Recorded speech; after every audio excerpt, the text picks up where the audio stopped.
은혜 받으실 하나님 말씀은 요한계시록 20장 1절로 6절입니다. 신약성경 419쪽입니다. 요한계시록 20장 1절로 6절 말씀을 저와 여러분 한 목소리로 봉독하시겠습니다. 1절 같이 읽겠습니다. 또 내가 보매 천사가 무저갱의 열쇠와 큰 쇠사슬을 그의 손에 가지고 하늘로부터 내려와서 용을 잡으니 곧 옛 뱀이요 마귀요 사탄이라 잡아서 1000년 동안 결박하여 무저갱에 던져 넣어 잠그고 그 위에 인봉하여 1000년이 차도록 다시는 만국을 미혹하지 못하게 하였는데 그 후에는 반드시 잠깐 노일이라. 또 내가 보좌들을 보니 거기에 앉은 자들이 있어 심판하는 권세를 받았더라. 또 내가 보니 예수를 증언함과 하나님의 말씀 때문에 목배임을 당한 자들의 영혼들과 또 짐승과 그의 우상에게 경배하지 아니하고 그들의 이마와 손에 그의 표를 받지 아니한 자들이 살아서 그리스도와 더불어 1000년 동안 왕노릇하니 그 나머지 죽은 자들은 그 1000년이 차기까지 살지 못하더라. 이는 첫째 부활이라. 이 첫째 부활에 참여하는 자들은 복이 있고 거룩하도다. 둘째 사망이 그들을 다스리는 권세가 없고 도리어 그들이 하나님과 그리스도의 제사장이 되어 1000년 동안 그리스도와 더불어 왕노릇하리라. 아멘. 제가 어렸을 때부터 또 부교역자로 사역을 할 때 그 어떤 목사님도 요한계시록을 처음부터 끝까지 강해하신 분은 없어서 사실상 본 적이 없고, 그래서 제가 첫 도전이었습니다. 그래서 이제 밖에 나가기가 좀 어려우니까 요 잔디밭 돌면서 요한계시록을 수십 번 들으면서 설교를 늘 준비하곤 했습니다. 우리가 기억을 좀 되살려 본다면 2장 3장에서 소아시아 7교회에 대한 주님의 시각, 메시지를 우리가 같이 살펴본 바가 있습니다. 그 다음에 7인, 7나팔, 7대접, 그리고 바벨론이라고 표현되었지만 그 당시에 아주 서슬이 펄었던 로마 제국의 멸망을 살펴봤습니다. 물론 미래의 일이지만 이미 말하자면 사도 요한은 환상 중에 봤기 때문에 그것을 기정사실화했습니다. 그리고 지난 시간 어린 양의 혼인잔치, 그리고 이기는 자, 말탄 자의 등장을 봤습니다. 영화나 연극은 시작할 때는 혹 늦게 들어가는 법이 있어도 끝나기 전에는 나올 수 없도록 말하자면 영화가 그렇게 구성을 하죠. 연극도 끝 장면을 안 보면은 껄쩍지근하게 만들죠. 다 그런 방법인데, 이제 요한계시록 20장, 21장, 22장이 사실 요한계시록의 결론일 뿐만 아니라 성경 전체의 결론이라고 할 수 있습니다. 지금까지도 이제 요한계시록 계속해서 이제 말씀 듣고 은혜 받고 여기까지 왔는데, 지금까지 빠지신 분은 지나간 거 좀 들으시고, 앞으로는 절대로 빠지면 안 되는 것이 천국 가는 거하고 아주 밀접하거든요. 그러니까 정말 요거는 정신 바짝 차려서 들으셔서 어려운 시대를 살지만 이 말씀 붙들고 소망 가운데 살아가시는 여러분 되시기를 바랍니다. 이제 어쨌든 이제 결론이 좀 납니다. 왜냐하면 사탄이 지금까지 말하자면 창세기에서부터 요한계시록까지 올 때 성경 역사의 순간순간에 개인에게도 역사하지만 성경 역사 고비고비 때마다 이 사단이 역사를 하는데, 이제 완전히 그 정체가 드러나고 결말을 보여주는 것이 요한계시록 20장입니다. 요한은 천사가 하늘로부터 내려오는 것을 봅니다. 이 천사는 무저갱의 열쇠와 큰 쇠사슬을 손에 가지고 있습니다. 1절입니다. 또 내가 보매 천사가 무저갱의 열쇠와 큰 쇠사슬을 그의 손에 가지고 하늘로부터 내려와서. 자, 여기 무저갱이라는 말이 나오는데, 이 무저갱이 장소일까 아니면 상징일까? 9장 계시록입니다. 계시록 9장 1절과 비교하면 매우 흥미로운 사실을 알 수가 있습니다. 9장 1절에서 하늘에서 떨어진 별을 사탄으로 간주하고 있고 그 사탄이 무저갱의 열쇠를 가지고 있다고 했습니다. 그런데 본문 20장 1절에서는 무저갱의 열쇠를 하늘에서 내려온 천사가 가지고 있습니다. 외형적으로 보면 둘 중에 하나가 잘못된 것처럼 보일 수 있습니다. 그러나 9장 1절은 무저갱을 사탄의 처소로 간주하고 있고 20장 1절은 무저갱을 감옥으로 간주하고 있습니다. 자, 이 말씀에서 천사가 무저갱의 열쇠와 함께 큰 쇠사슬을 가졌다고 말하는 것은 감옥으로서의 무저갱의 이미지를 드러내고 있다고 할 것입니다. 한글 개역 성경에 옛 뱀이요 마귀요 사탄이라 이렇게 번역되어 있는데 마귀요 사탄인 용 곧 옛뱀 이렇게 번역하는 것이 더 합당할 것입니다. 동일한 문구가 계시록 12장 9절에도 사용된 바가 있습니다. 2절 3절 말씀입니다.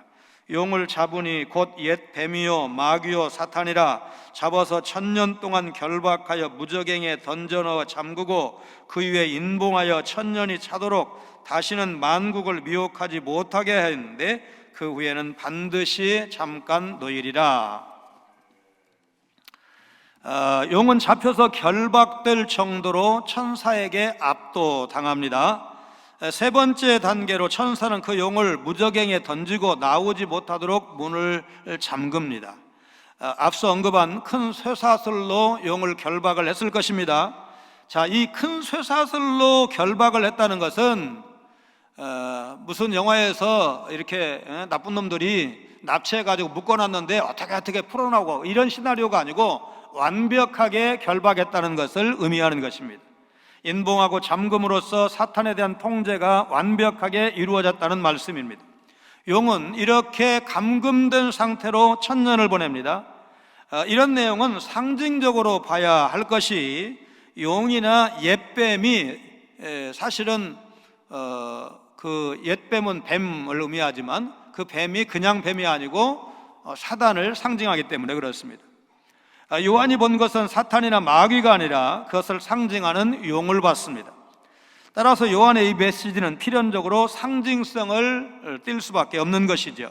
자, 그러면 사탄이 결박된 시점을 언제로 보아야 할까요?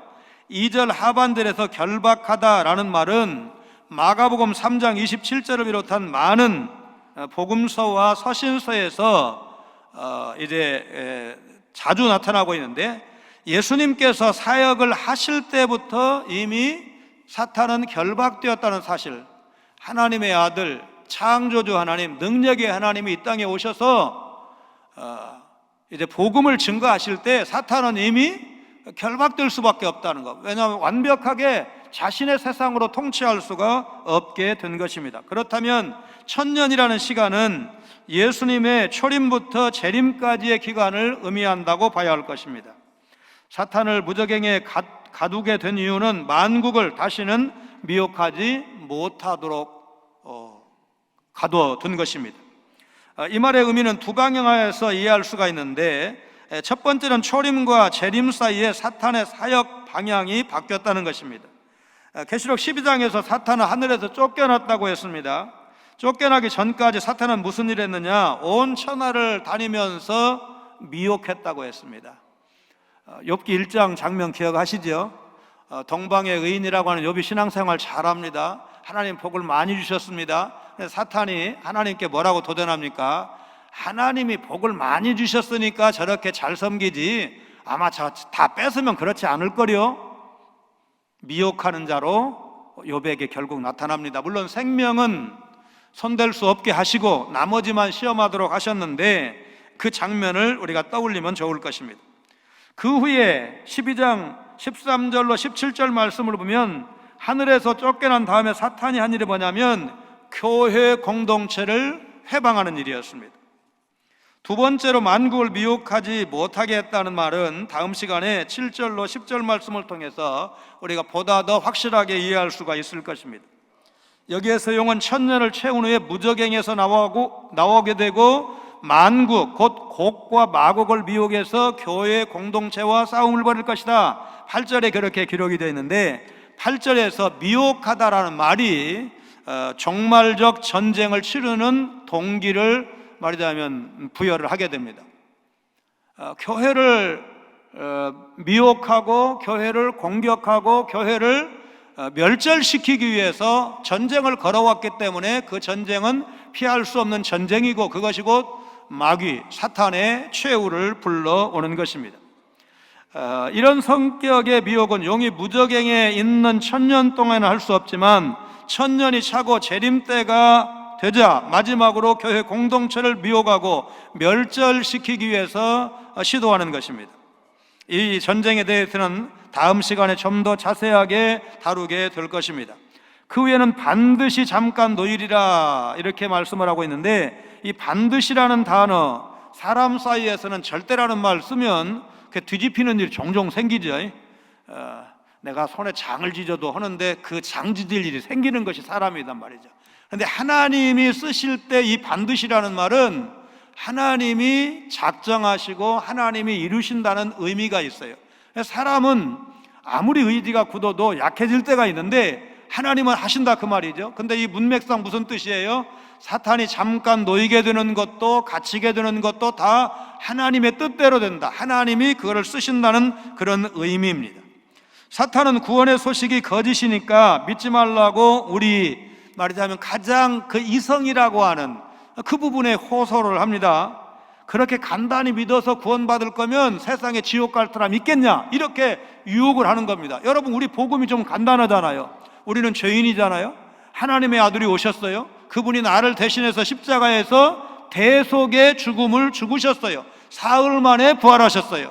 그리고 40일 동안 복음을 증거하시다가 하늘로 올리워 가셨어요. 그분은 우리의 머리셔서 그분의 살아나신 부활은 곧 모든 성도의 부활을 의미하므로 부활의 첫 열매라고 부르고 있어요.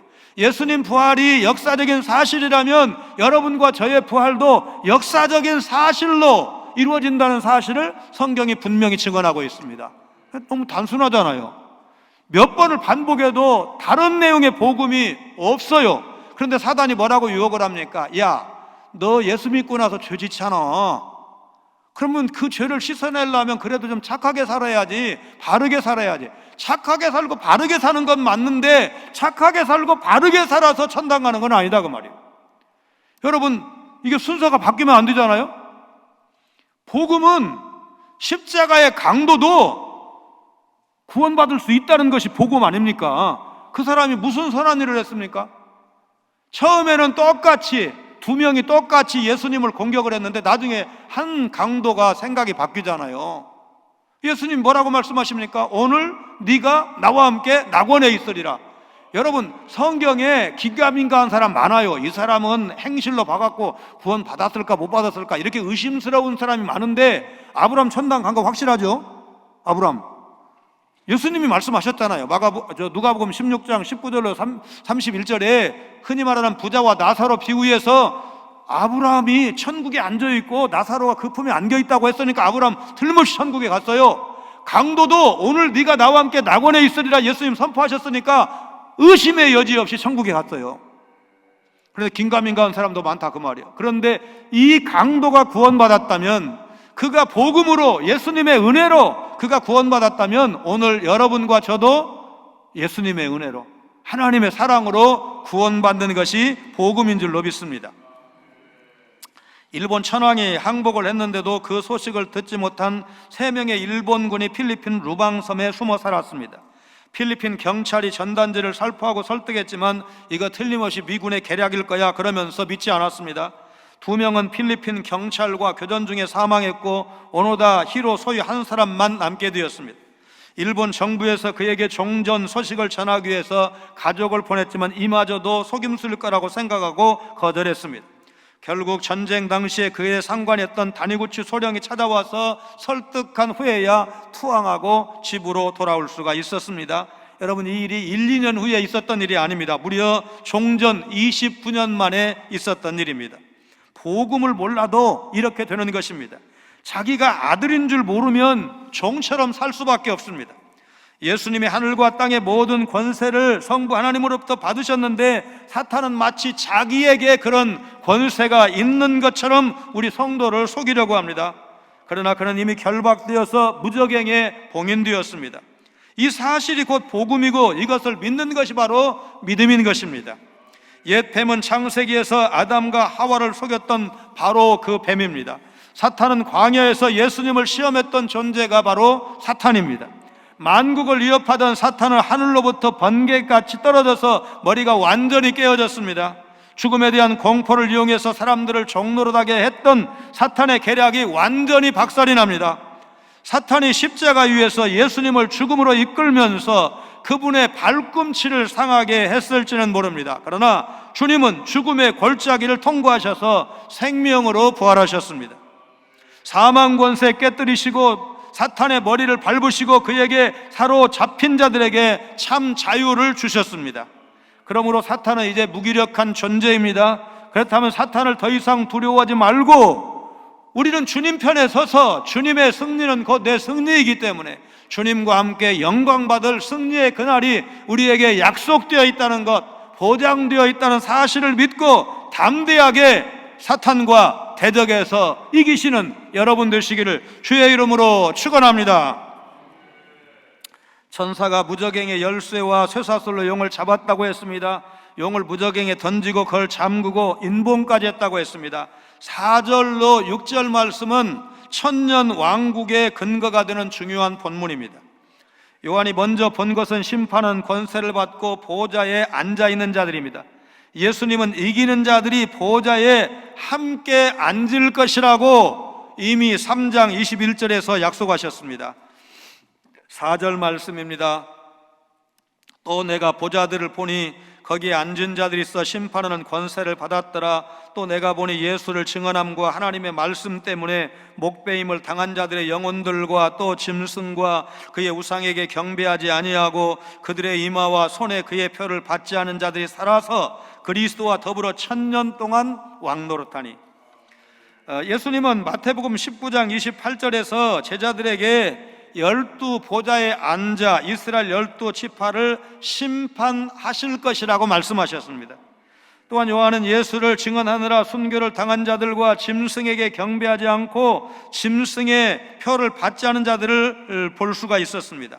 순교를 당한 자들과 짐승을 따르지 않은 자들을 엄격히 구분하기는 쉽지 않습니다. 짐승의 우상에게 경배하지 않는 자는 모두가 죽임을 당하기 때문에 그렇습니다. 그들은 살아서 그리스도와 더불어 1000년 동안 다스릴 것입니다. 천년 왕국이라는 표현이 이제 여기에 나오는데 천년 왕국에 대한 견해는 전천년설, 후천년설, 무천년설로 크게 나눌 수가 있습니다. 첫째, 전천년설은 천년 왕국 전에 예수님의 재림이 있을 것이라고 믿는 겁니다. 이 전천년설에 의하면 예수님의 재림 후에 천년 왕국이 이 땅에 실현될 것입니다. 어거스틴 이든의 교부들은 대부분 이 전천년설을 지지했습니다. 전천년설에 의하면 사탄의 결박은 이 천년 왕국이 시작되기 전에 일어날 것입니다. 간단히 딱 줄이면 이런 겁니다. 대환란, 예수님의 재림, 성도의 부활, 휴거, 천년왕국, 최후심판, 새하늘과 새 땅, 이렇게 믿는 것이 전천년설입니다. 후천년설은 천년왕국 후에 예수님의 재림이 있을 것이라고 믿는 겁니다. 이 후천년설에 의하면 복음이 점점 흥왕해 가고 의와 평화의 세상에 도래할 것이고 그 후에 예수님의 재림이 있을 것이라고 믿는 이제 견해가 후천년설입니다. 이 견해는 인본주의적이고 낙관주의적인 세계관에 기초하고 있는데 사실 성경은 세상에 대해서 굉장히 비판적으로 보고 있어요. 그러니까 성경 전체의 맥락과 비춰봤을 때 이 후천년설은 이런 면에서 좀 우리가 믿기가 좀 쉽지가 않습니다. 후천년설은 한마디로 대환란, 천년왕국, 그리스도의 재림, 부활, 최후심판, 새하늘과 새 땅으로 연결되는 것으로 보는 주장이 후천년설입니다. 마지막 무천년설은 지상에서 가시적 천년 왕국은 없다고 믿는 견해입니다. 이 무천년설에 의하면 천년왕국은 죽은 성도들이 하늘에서 그리스도와 함께 다스리는 것, 혹은 성도들이 이 땅에서 그리스도와 함께 영적으로 다스리는 것을 상징하는 것이다, 이런 주장이 무천년설입니다. 천년을 상징적 기간으로 첫째 부활을 영적인 부활로, 무저갱을 억압 상태로만 해석하는 것은 다소 무리가 있습니다. 그래서 이 무천년설은 그리스도의 초림과 재림, 부활, 최후 심판, 새하늘과 새 땅으로 연결된다고 보는, 그렇게 정리를 할 수가 있습니다. 어거스틴에 의하면 교회 역사가 바로 천년왕국입니다. 구천년설과 무천년설에 의하면 사탄은 예수 그리스도의 십자가 사건으로 결박당해서 현재 묶여있는 상태입니다. 천년왕국을 이해하는 열쇠가 되는 중요한 단어가 엑세산이라는 헬라어입니다.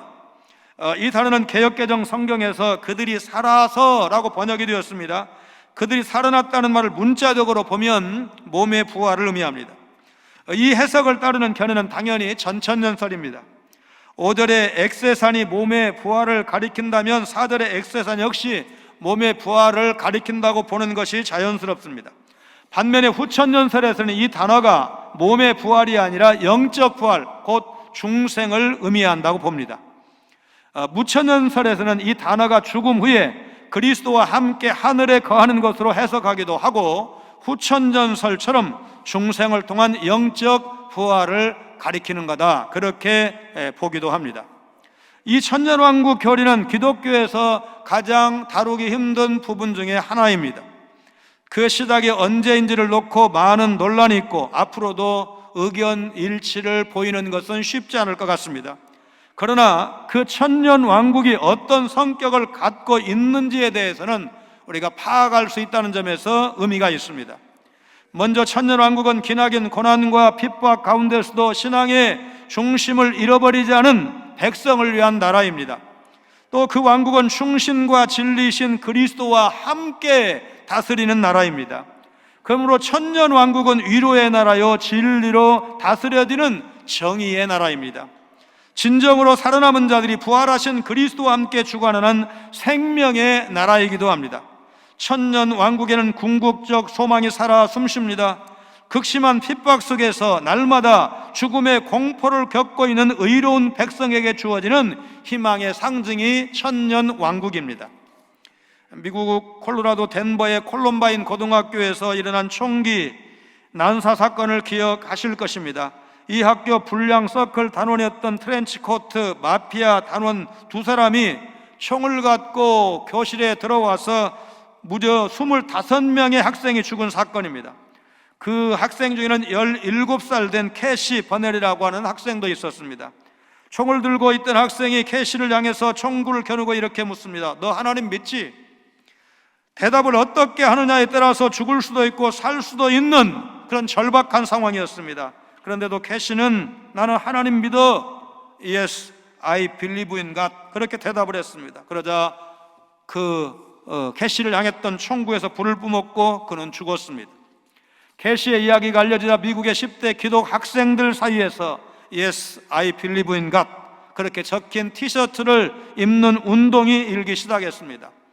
플로리다주에서는 2,500명의 10대들이 감동적인 신앙 고백 집회를 가졌는데 이 집회의 이름 역시 Yes, I believe in God 이었습니다. 그 집회는 마약 속에 찌들어 죽어가던 미국의 10대 기독 학생들을 일깨우는 살아있는 운동으로 불붙었습니다. 살아있어도 아직 40살이 채 되지 않는 어린 학생의 죽음은 순교는 초대교회나 있었고 일제시대나 한국 전쟁 같은 때나 있었지 요즘같이 좋은 시대에 순교가 있겠냐, 이런 생각을 말하자면 깨게 하는 그런 사건이었습니다. 주님은 사탄을 결박하셨을 뿐만 아니라 이 땅 위에 성령의 능력으로 그분의 몸된 교회를 세우셨습니다. 만물을 충만케 하시는 하나님의 충만으로 교회를 충만케 하시고 하늘과 땅의 모든 권세를 주셔서 세상을 다스리게 하셨습니다. 주님은 특별히 교회에 영광스러운 복음을 맡기셔서 각처에서 그리스도를 아는 향기를 나타내게 하셨습니다. 교회는 구원 받은 자들에게는 생명에 이르게 하고 멸망하는 자들에게는 사망에 이르게 하는 권세를 가지고 있습니다. 요한복음 5장 29절에 선한 일을 행한 자는 생명의 부활로 악한 일을 행한 자는 심판의 부활로 나오리라. 예수님은 마태복음 16장에서 베드로에게 천국 열쇠를 준다고 말씀을 하십니다. 여러분, 문자적으로만 해석한다면 베드로는 천국 문 열 수도 있고 닫을 수도 있고 그렇게 생각을 하는데, 사실은 베드로에게 그 권세를 주신 것이 아니고 베드로의 신앙 고백 위에 내 교회를 세우겠다고 말씀하셨고, 그 교회에다가 천국 문을 여는 열쇠를 주시겠다는 약속입니다. 그러니까 오늘 여러분과 제가 교회니까 여러분과 저는 천국 문을 여는 열쇠를 가지고 있는 겁니다. 누군가 천국도 모릅니다. 구원도 모릅니다. 예수님도 모릅니다. 하나님도 모릅니다. 그분에게 예수님을 소개하는 겁니다. 복음을 소개하는 겁니다. 그가 마음에 감동을 받고 죄를 회개하고 하나님 앞에 돌아오면 그에게 우리처럼 천국이 소망으로 다가오는 것입니다. 이 땅에서 믿음으로 살다가 주의 부르심을 받았을 때 그는 영원한 천국으로 들어가는 것입니다. 천국 문이 열리는 것입니다. 그런 막중한 책임이, 막중한 권세가 여러분과 저에게 있다는 사실, 여러분 이 열쇠를 많이 쓰시기를 바랍니다. 아직 복음 모르는 사람 너무나 많지 않습니까? 여러분, 교회를 누가 뭐라고 말을 해도 이 놀라운 특권을 가지고 있는데, 여러분 이 절체절명의 열쇠가 우리에게 있는데, 여러분 열면 되는데, 복음 전하면 열리는데, 여러분 복음을 전하지 않음으로 들을 수가 없고 듣지 않음으로 믿을 수가 없고, 그래서 나는 지옥에 왔습니다, 이런다면 여러분 얼마나 가슴 아픈 일입니까? 누가복음 16장 19절로 31절에 부자와 나사로, 부자가 바로 그런 경우 아니겠습니까? 복음을 들었다면 이 땅에서 그가 예수가 그리스도이고 하나님의 아들이시고 나를 대신해서 죽으셨고 나는 죄인이기 때문에 내 죄 문제를 해결할 수가 없고, 그래서 나는 천부의 의지 없어서 하나님을 의지합니다, 예수님을 나의 주님으로 믿습니다. 여러분 이렇게 신앙 고백하면 그의 신앙 고백을 하나님 받으시고 여러분 천국 문을 열어주시는 거 아니겠습니까? 이 놀라운 특권을 여러분 열심히 천국 문 여는데, 복음 증거하는 일에 사용하시기를 바랍니다. 주님이 다시 오셔서 하나님의 나팔을 부실 때 이 세상에 어떤 일이 일어날까요? 잠깐 놓여서 머리가 깨어진 채 세상에서 활동하던 사탄과 사탄을 따르던 짐승, 거짓 선지자는 둘째 사망, 곧 불못에 던져지고 그곳에서 세세토록 밤낮 괴로움을 받게 될 것입니다. 첫째 부활은 4절에 언급된 엑세산의 의미를 설명해 줍니다. 5절입니다. 그 나머지 죽은 자들은 그 천년이 차기까지 살지 못하더라. 이는 첫째 부활이라. 순교자와 짐승을 따르자는 성도들의 부활은 첫째 부활입니다. 그 나머지 죽은 자들이 천년이 차기까지 살지 못한다는 말은 천년 후에 그들이 부활할 것임을 말하는 것입니다. 이것은 흔히 둘째 부활이라고 말하는데, 첫째 부활에 대한 해석에 따라 그 의미가 달라집니다. 첫째 부활이 순교자와 성도들의 몸의 부활이라고 믿는 전천년설에 의하면, 둘째 부활은 불신자들의 몸의 부활을 말하는 것입니다. 첫째 부활에 참여하는 신자들은 그리스도와 더불어 천년 동안 다스리고, 천년이 지난 후에 둘째 부활에 참여하는 불신자들은 심판을 받을 것입니다. 그러나 첫째 부활을 몸의 부활로 보지 않는 무천년설과 후천년설 입장에서는 신자와 불신자가 같이 부활해서 최후의 심판을 받고, 생명의 부활은 천국으로, 심판의 부활은 지옥으로 들어간다고 그렇게 믿고 있습니다. 6절에 첫째 부활에 참여하는 자들에게 복이 선포됩니다. 그들은 둘째 사망을 맛보지 않을 것이라고 말씀합니다. 이 첫째 부활에 참여하는 자는 복이 있고 거룩하도다. 둘째 사망이 그들을 다스리는 권세가 없고 도리어 그들이 하나님과 그리스도의 제사장이 되어 천년 동안 그리스도와 더불어 왕노릇하리라. 첫째 사망은 모든 사람이 겪는 육체의 죽음을 가리키고, 둘째 사망은 불못에 던져지는 것을 말합니다. 첫째 사망은 일시적 사건이지만 둘째 사망은 밤낮 괴로움을 받으면서 세세토록 이어집니다. 첫째 부활이 몸의 부활을 가리키던 영적 부활을 가리키던 첫째 부활에 참여하는 자들은 둘째 사망에 해당하는 불못에 던져지지 않고 새 예루살렘에 들어갑니다. 첫째 부활에 참여하는 자들은 짐승을 따르지 않고 어린 양 예수님을 따른 자들을 말합니다. 그들은 그리스도와 더불어 왕노릇하실 건데, 이것은 하나님과 그리스도의 제사장이 되었다는 사실을 의미하는 것입니다.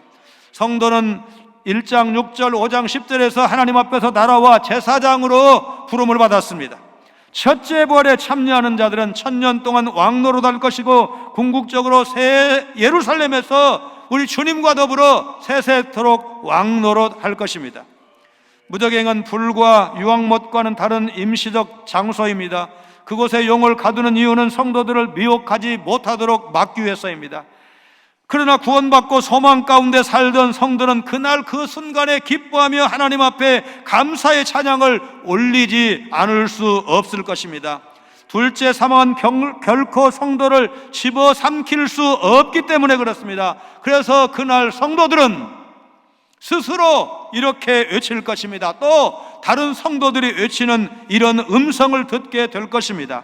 고린도전서 15장 55절로 57절입니다. 사망아 너의 승리가 어디 있느냐? 사망아 내가 쏘는 것이 어디 있느냐? 우리 주 예수 그리스도로 말미암아 우리에게 승리를 주시는 하나님께 감사하오니. 머리가 깨진 사탄은 뱀을 어렸을 때 잡아보면 어디를 먼저 공격해야 됩니까? 꼬리 잡으면 큰일 납니다. 그럼 물잖아요. 이 뱀이 유연하니까. 그러니까 머리를 깨부숩니다. 그때는 머리라고 안 해야 되고 더 이렇게 좀 노골적으로 표현을 해야 되는데 어쨌든 머리를 깨부십니다. 그래도 상당 기간 동안 발악을 하는 것이 뱀의 행태입니다. 지금 사탄은 그 때를 지나고 있는 것입니다. 마치 연합군에 패하고도 한동안 폭주했던 독일군을 떠올리면 딱 맞습니다. 제2차 세계대전이 끝난 날, 우리는 보통 1945년 8월 15일 우리가 일본으로부터 해방된 날을 2차 대전의 종전일로 많이 생각을 합니다. 그러나 전쟁은 태평양 전쟁만 있었던 것이 아닙니다. 동시에 유럽에서도 큰 전쟁이 있었고 그냥 다 묶어서 제2차 세계대전이라고 말합니다. 그런데 우리가 해방되기 훨씬 전에 1944년 6월 6일 날 그 유명한 노르망디 상륙 작전이 성공함으로써 연합군의 승리가 유럽에서는 기정사실화되었습니다. 그래서 보통 역사가들은 이날을 디데이, 결정적인 날, 디시전 데이라고 명칭을 붙입니다. 그러나 그 뒤에도 독일군은 무려 11달 동안 격렬하게 저항했습니다. 독일군이 항복 문서에 서명한 날이 1945년 5월 7일입니다. 이 날을 V-Day, 승리의 날, 빅토리데이라고 말합니다. 사탄은 이미 D-Day 때 패배했습니다. 지금은 마지막 남은 힘으로 최후의 발악을 하고 있을 뿐입니다. 우리는 장차 사탄이 완전히 멸망하는 날을 지켜보게 될 것입니다. 그날이 바로 우리 그리스도인들의 V-Day, 승리의 날입니다. 지금도 복음이 전해지는 곳마다 속이는 자 사탄은 다시 결박되어 무적행에 봉인됩니다. 복음이 전파되는 곳마다 어둠이 사라지고 미신이 사라지게 됩니다. 미신이 사라진다는 말은 두려움에서 풀려나는 것을 의미합니다. 마시멜로 이야기라는 책이 있습니다. 제가 어렸을 때 봤던 책이 아니고 우리 아이들 어렸을 때 보던 그런 책인데 지금보다 좀 더 좋은 것을 얻고 싶다면 좀 참을 줄 알아야 된다. 그런 말하자면 인내를 가르치는 그런 책입니다. 우리가 이 세상을 살면서 주님을 만난 것은 너무나도 큰 축복입니다. 한국교회는 일제시대와 한국전쟁을 겪었기 때문에 수많은 순교자를 배출했습니다.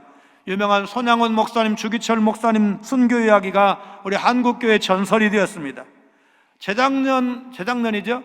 김모 선교사님이, 터키 선교사님이 오셔서 8월 마지막 주에 이제 선교 간증을 하신 적이 있습니다. 감옥에 갔습니다. 매도 맞고 고문도 당했습니다. 얼마나 많이 맞았는지 기억력을 상실해가지고 서서히 회복 중이라고 했습니다. 사람이 좀 바뀌었어요. 말하자면 그 내면만 바뀐 게 아니고 겉모습도 좀 바뀌었어요. 한 22년 만에 만났는데 처음에는 이름을 일단은 개명을 했기 때문에 몰라봤어요. 그러다가 아무리 생각해도 언젠가 한번 본 적 싶어요. 그래서 얘기를 했더니 결국은 개명을 했다고, 그리고 자기가 바뀌기 전 이름을 말하면서 아무개라고 그렇게 얘기해서 이제 우리 교회에 초청했고 간증을 같이 들은 바가 있습니다. 또 러시아에서 추방된 여선교사님 얘기도 우리가 이 자리에서 간증으로 들은 바가 있습니다. 감옥에 갔습니다. 나쁜 짓 한 적 없습니다. 오로지 복음으로 그쪽 그 어린이들을 섬기고 수많은 사람들을 전도해서 교회를 많이 세웠습니다. 그러니까 문준경 선교사님 말하자면 공산당이 그 죽일 때에 암탉이라고 병아리 많이 낳는 암탉이니까 죽여야 된다, 그렇게 그 전도사님을 죽인 것처럼 이 선교사님도 정말 교회를 많이 세웠습니다. 능력 있는 그런 선교사님입니다. 그런데 감옥에 들어갔을 때 여자니까 때리지는 않는데 대신 잠을 안 재우고, 여러분 잠 안 자는 거 고통스럽습니까? 아니 얼마나 고통스럽습니까? 그렇게 잠 안 재우고 같은 말 또 하게 하고 결국은 말하자면 법 어겼다고 시인하게 만들고 하는데 견딜 수가 없는 겁니다. 그래서 이대로는 안 되겠다 싶어서 결국은 단식을 하게 되고, 죽어서 나가면 아무래도 외교 문제가 되고 복잡해질 것 같으니까 결국은 풀어졌다는 말씀을 여러분도 저도 들은 바가 있습니다. 고령의 100세가 다 되신 아버지가 아프시다고 얘기해도 올 수가 없었습니다. 왜냐하면 들어오는 순간 그 다음에 비자를 안 주면 들어갈 수가 없으니까. 그리고 결국 아버지가 돌아가셨지만 올 수가 없었어요. 말하자면 노처녀니까 보통의 경우도 말하자면 결혼해서 자식들 낳고 살아도 친정아버지는 영원히 친정아버지인데, 여러분 결혼도 안 한 노처녀가 친정아버지 돌아가셨어도 못 올 때 그 마음이 오죽하겠습니까?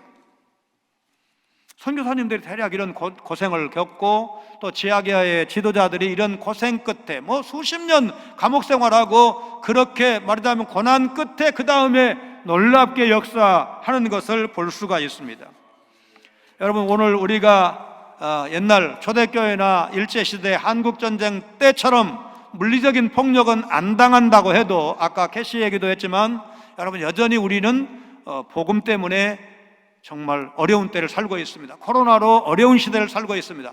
그럼에도 여기서 중요한 포인트 하나 있습니다. 우리가 이걸로 끝나지 않는다는 겁니다. 인내하면 2차 대전의 그 결정적인 날과 최후 승리의 날이 약간의 차이, 한 11개월 정도의 차이가 있었던 것처럼 지금이 그 기간이야. 조금만 더 참으면 마지막 최후의 승리, 완벽한 승리를 거두는 날이 우리에게 보장되어 있어. 여러분 예수님은 질 수가 없어요. 천사도 사탄을 이기는데 천사를 만드신 주님이 사탄에게 진다는 건 있을 수가 없어요. 그분은 우리와 한 몸이셔요. 그분이 이미 이기셨어요. 머리 되신 주님이 부활하셨어요. 그의 몸을 이루는 교회, 여러분과 제가 부활하는 것은 순리예요. 순리. 왜? 머리 되신 예수님이 사셨으니까. 그분이 지금 왕 중에 왕이시니까 여러분도 저도 계시록 3장 21절이 약속한 것처럼 아버지가 나를 보좌에 함께 앉게 해준 것 같이 나도 너희를 내 보좌에 함께 앉게 해주리라. 그 약속이 여러분과 저에게 있습니다. 이 약속의 말씀 믿고 힘들다 너무 그렇게 말씀하시지 말고, 우리의 마지막은 최후 승리는 완벽한 승리, 주님의 승리, 내 승리다, 교회의 승리다, 그렇게 믿으시고 이 어려운 때 이기시기를 주의 이름으로 축원합니다. 거룩하신 하나님, 예수 믿는 성도에게 약속하신 최후 승리를 믿고 고난의 때 넘어지지 않도록 인도하여 주옵소서. 초대교회 성도들처럼 믿는다는 이유로 매를 맞고 피를 흘리고 감옥에 갇히고 유배를 당하고 목숨까지 바치는 순교는 아닐지라도 주님과 복음을 위해 수고하는 저희들 되게 하여 주옵소서. 주님과 교회를 위해 고난당하는 것을 영광스럽게 여길 수 있는 담대한 믿음을 허락하여 주옵소서. 코로나 시대를 살아가면서도 연약한 자, 소외된 이웃, 형제 사랑하며 섬기는 일에 계속 충성을 다하는 저희들 되게 하여 주옵소서. 주님 앞에 섰을 때 잘했다고 수고했다고 칭찬받는 그날 그 순간이 있을 것을 바라보며 신실한 청지기로 살게 하여 주옵소서. 영광 중에 다시 오실 예수님 거룩하신 이름으로 간절히 기도하옵나이다. 아멘.